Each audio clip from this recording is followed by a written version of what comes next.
Assalamualaikum warahmatullahi wabarakatuh. Nama saya Sidik Jupranata dari kelas 11 akuntansi 2. Kali ini saya akan mempresentasikan hasil PPT kerja saya untuk pelajaran PALIP.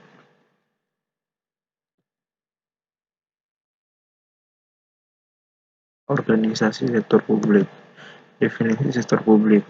Definisi sektor publik menurut definisi sektor publik ada dua macam, yaitu menurut Bardiasmo dipandang dari sudut ilmu ekonomi. Sektor publik dan didefinisikan sebagai suatu entitas yang di aktivitasnya berhubungan dengan penyediaan barang dan jasa untuk memenuhi kebutuhan dan publik.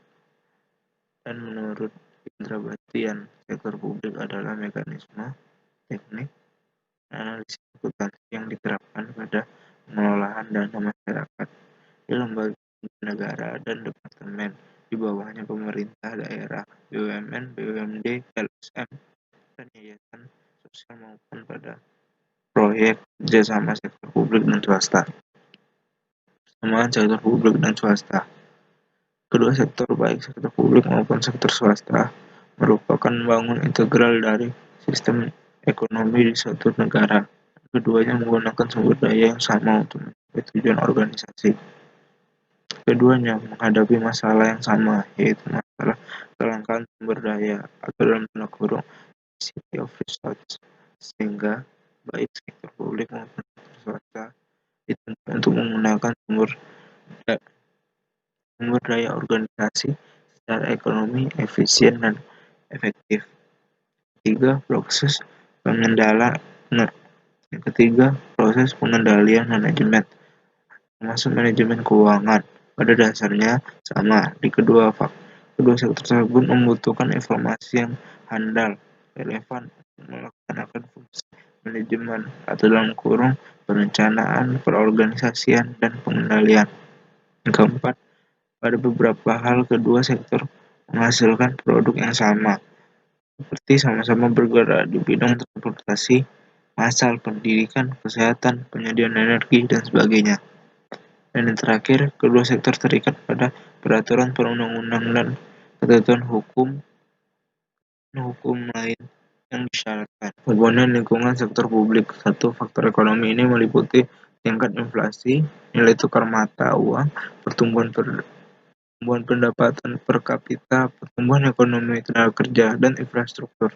2. Faktor politik meliputi hubungan negara dengan masyarakat, tipe rezim yang berkuasa, elit politik, dan mata kelembagaan legitimasi pemerintah, ideologi negara, serta jaringan internasional. Yang ketiga, faktor kultural meliputi keragaman suku, budaya, rasa, bahasa, agama, serta budaya historis, karakteristik masyarakat, sistem nilai masyarakat, sosiologi masyarakat, dan tingkat pendidikan. 4. Faktor demografi meliputi struktur usia penduduk, tingkat kesehatan, pertumbuhan penduduk, dan migrasi. Ruang lingkup akuntansi pemerintahan. Pengertian umum.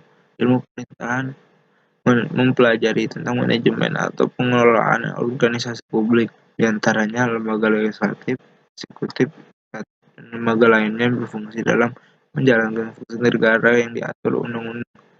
Lingkup ruang yang dipelajari dalam ilmu pemerintahan ini sangat luas, mulai dari asas pemerintahan, bentuk pemerintahan, hingga kebijakan publik. Struktur pemerintahan daerah. Nah, dari sekretaris dewan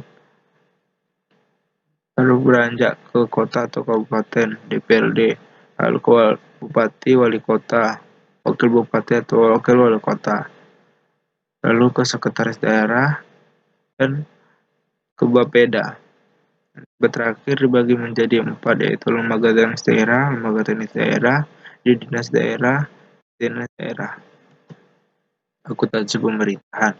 Pengertian akuntansi pemerintahan menurut Bakhtiar Arif dan kawan-kawan adalah sebagai aktivitas pemberian jasa untuk menyediakan suatu informasi keuangan pemerintah berdasarkan proses pencatatan, pengklasifikasian, penafsiran, atau informasi keuangan, serta pengikhtisaran suatu transaksi keuangan pemerintah tersebut.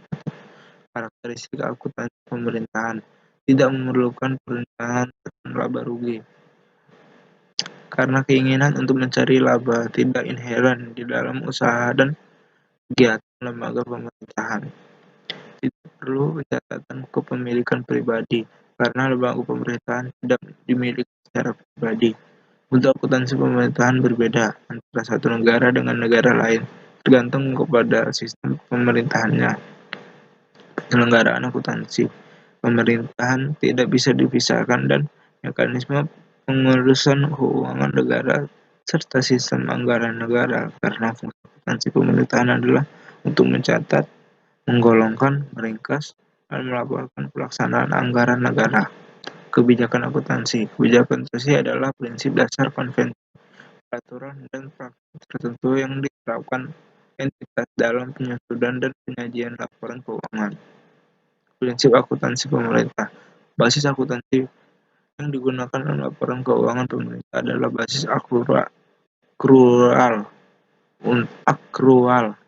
untuk pengakuan pendapatan (LO), beban, aset, kewajiban, dan ekuitas. Dalam hal peraturan perundangan mewajibkan disajikannya laporan keuangan dengan basis kas, maka entitas wajib menjanjikan laporan demikian. Nilai historis (historical cost), aset sebesar pengeluaran kas, dan setara kas yang dibayar atau sebesar nilai wajar dari imbalan (consideration) untuk memperoleh aset tersebut pada saat perolehan. Dasar akuntansi pemerintah. Asumsi dasar dalam laporan di lingkungan pemerintahan adalah anggapan yang diterima sebagai suatu kebenaran tanpa perlu dibuktikan, agar standar akuntansi dapat diterapkan, yang terdiri dari asumsi kemandirian entitas, asumsi keseimbangan entitas, asumsi keterukuran. Penyusunan kebijakan akuntansi. Tahapan penyusunan kebijakan akuntansi terkait akun dimulai dari mempelajari SAP, khususnya penyataan terkait akun-akun. Sebagai rujukan utama adalah lampiran 1.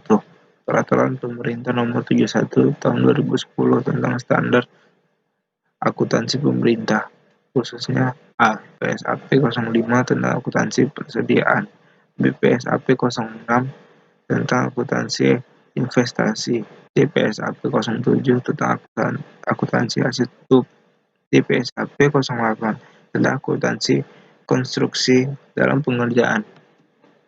Tujuan laporan keuangan pemerintah. 1. Menyelesaikan informasi mengenai kecukupan penerimaan periode berjalan untuk membiayai seluruh pengeluaran. 2. Menyediakan informasi mengenai kesesuaian cara memperoleh sumber daya ekonomi dan alokasinya dengan anggaran yang ditetapkan dan peraturan perundang-undangan. Menyediakan informasi mengenai jumlah sumber daya ekonomi yang digunakan dalam kegiatan entitas pelaporan serta hasil-hasil yang telah dicapai. Peranan laporan keuangan pemerintah. 1. Manajemen. Membantu para pengguna untuk mengevaluasi pelaksanaan kegiatan suatu entitas pelaporan dalam periode pelaporan. 2. Akuntabilitas. Mempertanggungjawabkan pengelolaan sumber daya serta pelaksanaan kebijakan yang dipercayakan kepada entitas pelaporan dalam mencapai tujuan yang telah ditetapkan secara periodik. 3. Transparansi. Memberikan informasi keuangan yang terbuka dan jujur kepada masyarakat berdasarkan pertimbangan bahwa masyarakat memiliki hak untuk mengetahui secara terbuka dan menyeluruh. Sistem pembukuan tunggal, yaitu sistem pencatatan akuntansi yang dalam hal ini setiap kejadian transaksi akuntansi hanya dicatat satu kali. Sedangkan sistem pembukaan berpasangan, artinya pada setiap transaksi terdapat dua rekening akun yang akan dipengaruhi. Dalam sistem pembukuan berpasangan dikenal istilah debit dan kredit. Setiap rekening yang didebit diikuti dengan rekening lain yang dikredit. Demikian pula sebaliknya. Jumlah sisi debit dan kredit harus sama. Jika tidak, pencatatannya menjadi salah Neraca yang dihasilkan menjadi tidak seimbang antara sisi aset atau aktiva dan pasifanya. Sekian video saya pada pagi hari ini. Wassalamualaikum warahmatullahi wabarakatuh.